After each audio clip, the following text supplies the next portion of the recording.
ang tanan.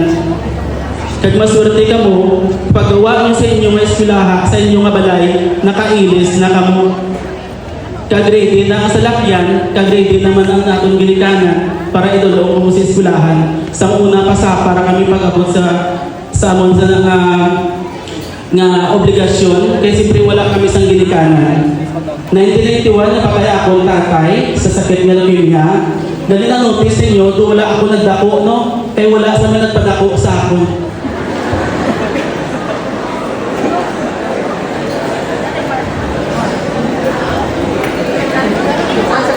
Kag magswerte ka mo, kaya naga-uniform ka mo sa insa o sa eskwela ka mo subong. Ako sa una saksi ng mga vista, kanang mga silestre, tanang-tanan ng mga teachers ko saksi sila kung ano ako uniform sa una.